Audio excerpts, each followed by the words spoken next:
ओम शांति।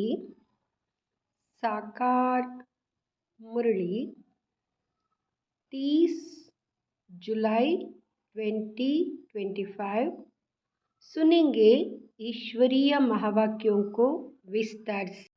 मीठे बच्चे, माया दुश्मन तुम्हारे सामने है, इसलिए अपनी बहुत बहुत संभाल करनी है। अगर चलते चलते माया में फंस गए तो अपनी तकदीर को लकीर लगा देंगे। प्रश्न: तुम राजयोगी बच्चों का मुख्य कर्तव्य क्या है? तुम राजयोगी बच्चों का मुख्य कर्तव्य क्या है? बाबा उत्तर बताते हैं। उत्तर है पढ़ना और पढ़ाना। यही तुम्हारा मुख्य कर्तव्य है। तुम हो ईश्वरीय मत पर। तुम्हें कोई जंगल में नहीं जाना है। घर गृहस्थ में रहते शांति में बैठ बाप को याद करना है। अल्फ और बे, इन्हीं दो शब्दों में तुम्हारी सारी पढ़ाई आ जाती है। ओम शांति। बाप भी ब्रह्मा द्वारा कह सकते हैं कि बच्चों गुड मॉर्निंग, परंतु फिर बच्चों को भी रेस्पॉन्ड देना पड़े। यहाँ है ही बाप और बच्चों का कनेक्शन। नए जो है जब तक पक्के हो जाए कुछ ना कुछ पूछते रहेंगे। यह तो पढ़ाई है। भगवान वाच भी लिखा है। भगवान है निराकार या बाबा अच्छी रीति पक्का कराते हैं किसको भी समझाने के लिए, क्योंकि उस तरफ है माया का जोर। यहाँ तो वह बात नहीं है। बाप तो समझाते हैं जिन्होंने कल्प पहले वर्षा लिया है, वहाँ आप ही आ जाएंगे। ऐसे नहीं कि फलाना चला ना जाए, इनको पकड़े, चला जाए तो चला जाए। यह तो जीते जी मरने की बात है। बाप एडाप्ट करते हैं। एडाप्ट किया ही जाता है कुछ वर्षा देने के लिए। बच्चे माँ बाप के पास आते ही है वर्षे की लालच पर। साहूकार का बच्चा कभी गरीब के पास एडाप्ट होगा क्या? इतना धन दौलत आदि सब छोड़ कैसे जाएंगे? एडाप्ट करते हैं साहूकार। अभी तुम जानते हो बाबा हमको स्वर्ग की बादशाही देते हैं, क्यों ना उनका बनेंगे। हर एक बात में लालच तो रहती है। जितना बहुत पढ़ेंगे उतनी बड़ी लालच होगी। तुम भी जानते हो बाप ने हमको एडाप्ट किया है बेहद का वर्षा देने। बाप भी कहते हैं तुम सबको हम फिर से 5000 वर्ष पहले मुआफिक एडाप्ट करते। तुम भी कहते हो बाबा हम आपके हैं। 5000 वर्ष पहले भी आपके बने थे। तुम प्रैक्टिकल में कितने ब्रह्मा कुमार कुमारियाँ हो। प्रजापिता भी तो नामी ग्रामी है। जब तक शूद्र से ब्राह्मण ना बने तो देवता बन ना सके। तुम बच्चों की बुद्धि में अब यह चक्र फिरता रहता है। हम शूद्र थे, अभी ब्राह्मण बने हैं, फिर देवता बनना है। सतयुग में हम राज्य करेंगे, तो इस पुरानी दुनिया का विनाश जरूर होना है। पूरा निश्चय नहीं बैठता है तो फिर चले जाते हैं। कई कच्चे हैं जो गिर जाते हैं, यह भी ड्रामा में नोंद है। माया दुश्मन सामने खड़ी है तो वह अपनी तरफ खींच लेती है। बाप घड़ी घड़ी पक्का कराते हैं माया में फंस नहीं पड़ना, नहीं तो अपनी तकदीर को लकीर लगा देंगे।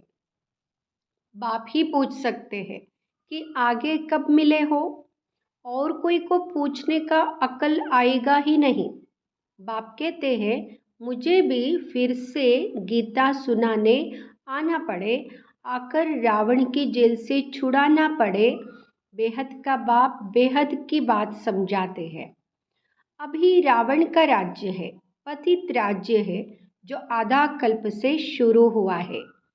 रावण को 10 शीश दिखाते हैं, विष्णु को 4 भुजा दिखाते हैं। ऐसे कोई मनुष्य होता नहीं। यह तो प्रवृत्ति मार्ग दिखाया जाता है। यहाँ है एम ऑब्जेक्ट, विष्णु द्वारा पालना। विष्णुपुरी को कृष्णपुरी भी कहते हैं। श्री कृष्ण को तो 2 बाहें ही दिखाएंगे ना। मनुष्य तो कुछ भी समझते नहीं है। बाप हर एक बात समझाते हैं। वह सब है भक्ति मार्ग। अभी तुमको ज्ञान है, तुम्हारी एम ऑब्जेक्ट ही है नर से नारायण बनने की। यह गीता पाठशाला है ही जीवन मुक्ति प्राप्त करने के लिए। ब्राह्मण तो जरूर चाहिए। यह है रुद्र ज्ञान यज्ञ। शिव को रुद्र भी कहते हैं। अब बाप पूछते हैं, ज्ञान यज्ञ कृष्ण का है या शिव का है? शिव को परमात्मा ही कहते हैं, शंकर को देवता कहते हैं। उन्होंने फिर शिव और शंकर को इकट्ठा कर दिया है। अब बाप कहते हैं, हमने इनमें प्रवेश किया है। तुम बच्चे कहते हो बाप दादा, वह कहते हैं शिव शंकर।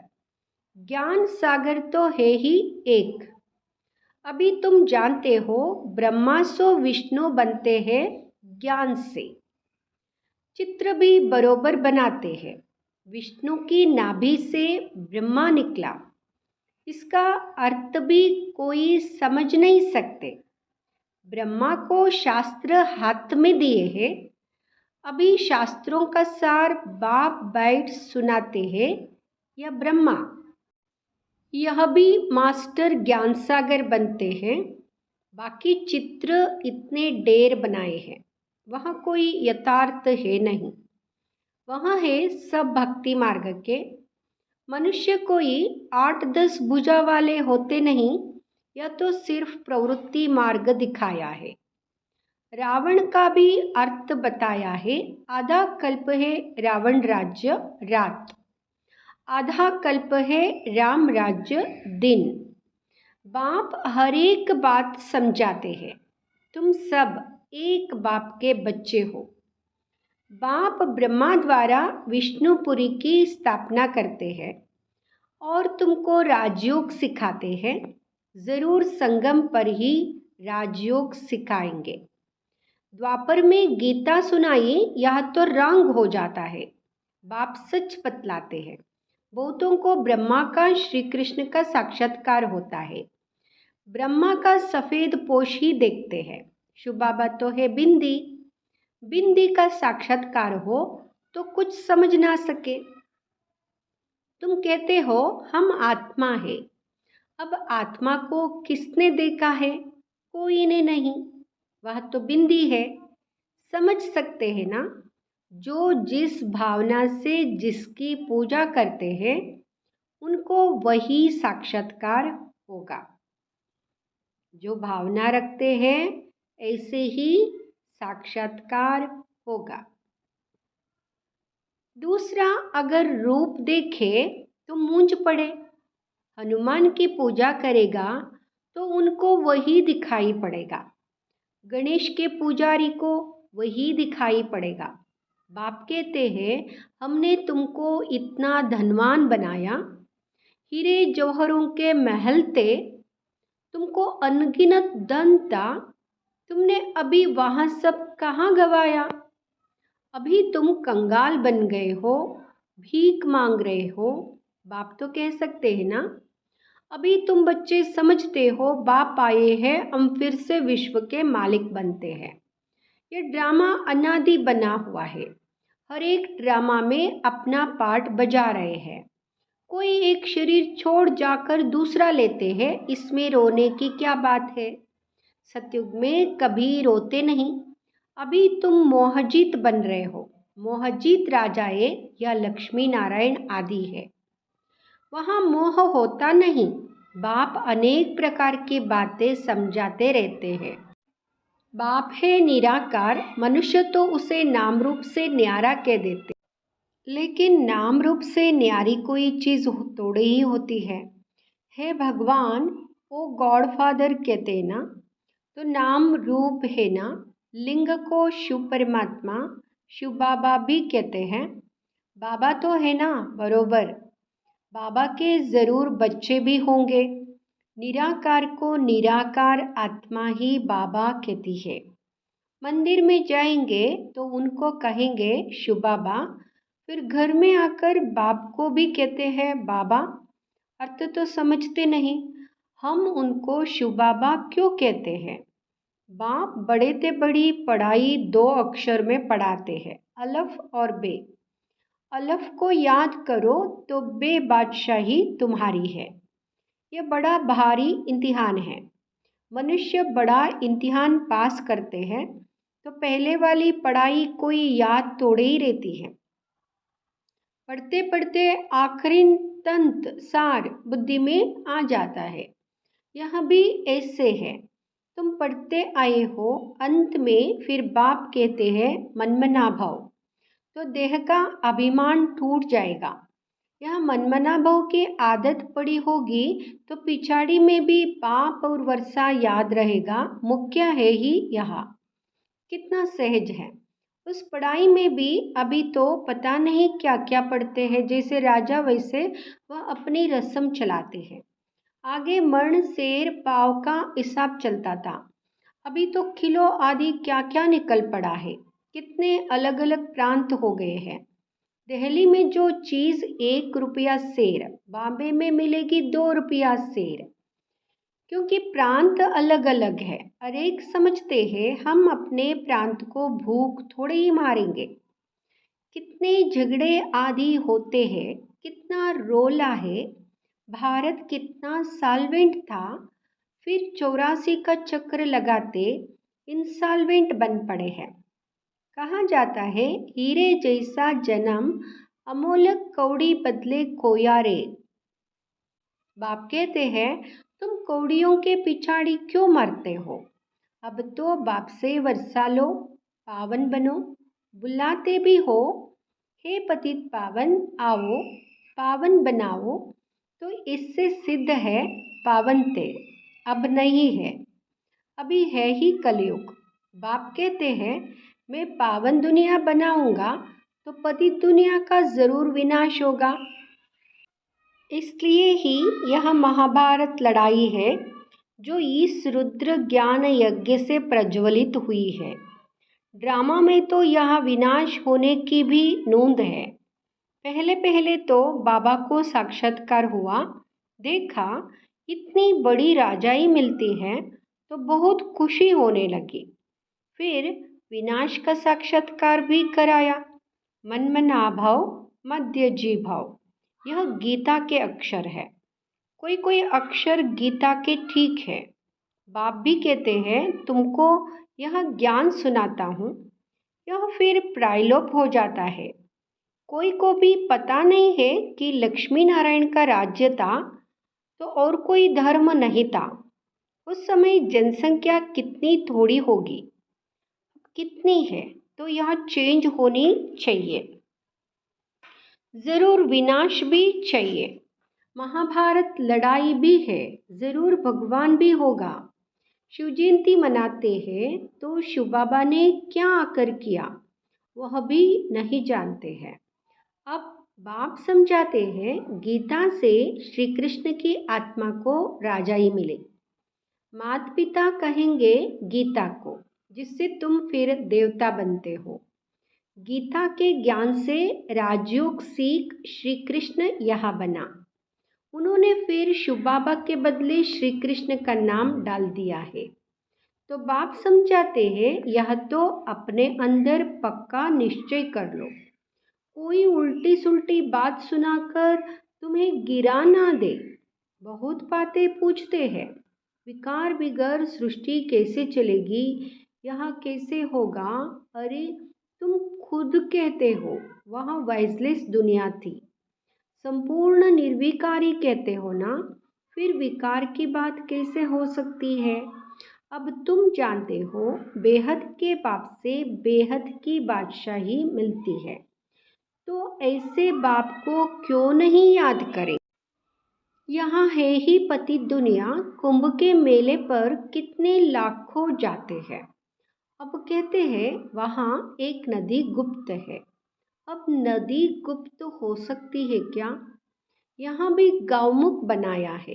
कहते हैं गंगा यहाँ आती है। अरे गंगा अपना रास्ता लेकर समुद्र में जाएगी कि यहाँ तुम्हारे पास पहाड़ पर आएगी? भक्ति मार्ग में कितने धक्के हैं। ज्ञान भक्ति फिर है वैराग्य। एक है हद का वैराग्य, दूसरा है बेहद का। सन्यासी घर बार छोड़ जंगल में रहते हैं, या तो वह बात नहीं। तुम बुद्धि से सारी पुरानी दुनिया का सन्यास करते हो।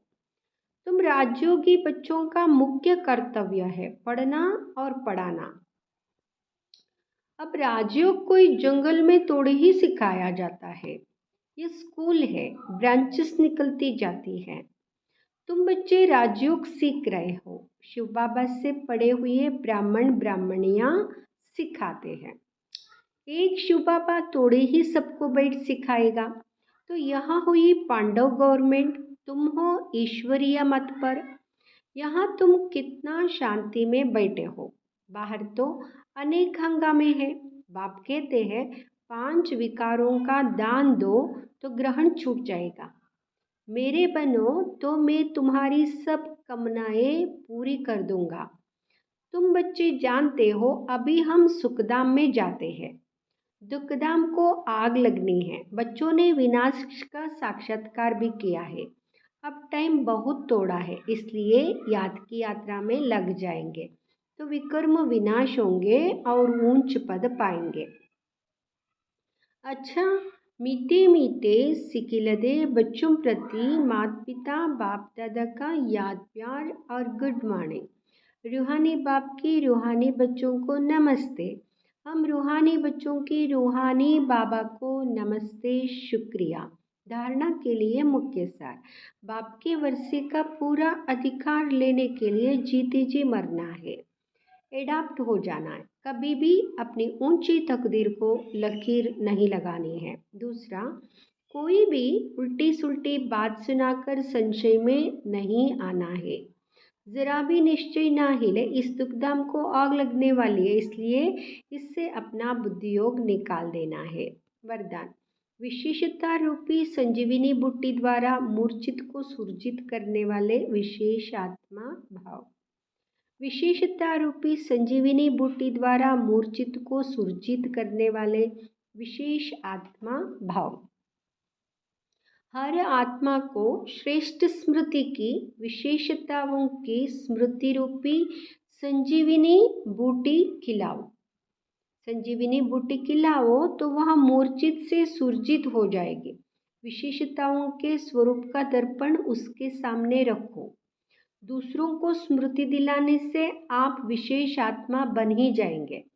अगर आप किसी को कमजोरी सुनाएंगे तो वह छिपाएंगे, टाल देंगे। अब विशेषता सुनाओ, स्वयं ही अपनी कमजोरी स्पष्ट अनुभव करें। इसी संजीवनी बूटी से मूर्छित को सुरजित कर उड़ते चलो और उड़ाते चलो। स्लोगन, नाम मान शान व साधनों का संकल्प में भी त्याग ही महान त्याग है। अव्यक्त इशारे, संकल्पों की शक्ति जमाकर श्रेष्ठ सेवा के निमित्त बनो।